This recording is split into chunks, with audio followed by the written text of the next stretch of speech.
Good morning. It's Monday morning. We missed Saturday. I think I had somewhere to go early in the morning and it just got busy. And so there you go. But we're here today. We're reading from Luke 6, verses 46 to 49, to the end of the chapter. Why do you call me Lord, Lord, and not do what I tell you? Everyone who comes to me and hears my words and does them, I'll show you what he's like. He's like a man building a house who dug deep and laid the foundation on the rock. And when a flood arose, the stream broke against that house and could not shake it, because it had been well built. But the one who hears and does not do them is like a man who built a house on the ground without a foundation. And when the stream broke against it, immediately it fell, and the ruin of that house was great. If you've ever done any home renovations, or if you've ever watched any home renovation shows, which is probably more likely, you've seen this kind of thing where they have a house and it's a little off, balance, and so they'll dig down 14 feet into the ground and pour all this concrete in and make a solid foundation for the house. If you don't have a solid foundation, if you just stack some bricks up and start building your house, you're fine until it rains and the mud shifts and it's not level anymore, and then the house collapses. So Jesus is using a familiar example from something they'd all be familiar with, construction. They would have all seen houses being built in their village. It's likely that Joseph, the carpenter, was actually some sort of brick mason. That's what the original words mean.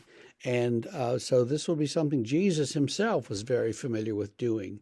And those of you who romantically imagine Jesus standing in a shop with a plane and a saw, building furniture out of wood, it didn't happen.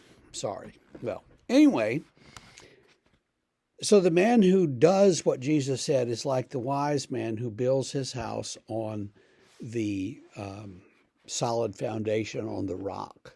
And the man who doesn't is like a man who just puts up a house, puts up a shed, and it's great until the storm comes and then off it goes. So we want to be like the man who builds his house on the rock.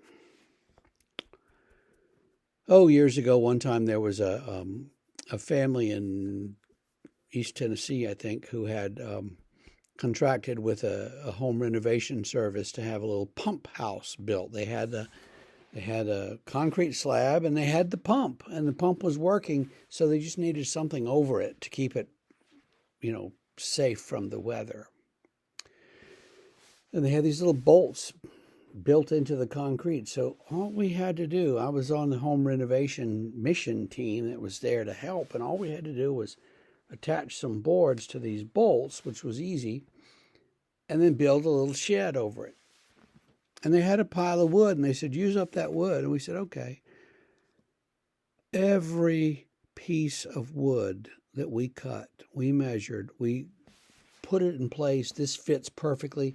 And then we would do it, and it wouldn't be straight. It wouldn't be perfect. Something would be wrong.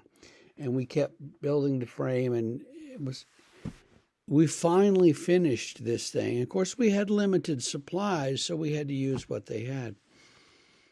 But the woman walked out of the trailer a little uphill and looked at it, and we said, we're finished. And she said, what is that? Not a vote of confidence in our abilities, no. We beat it out of there before her husband came home, and no doubt found some more wood and did it correctly, because it was just this miserable looking tumble down little shack. It would have protected the pump from the rain, I suppose, and it was into the foundation, grounded properly, hooked into the bolts, but it was just a mess. And so when you're building something, you don't want to build a mess. And so when you're building your life, you don't want to build a mess. You want to build something that looks good and that seems, straight and does the job. You want to obey what Jesus says to do and do it well and not just sort of ramshackly put it together. So there you go. That's today's word from Jesus. Think about what he says and what your life is. And we will see you tomorrow. Have a great day.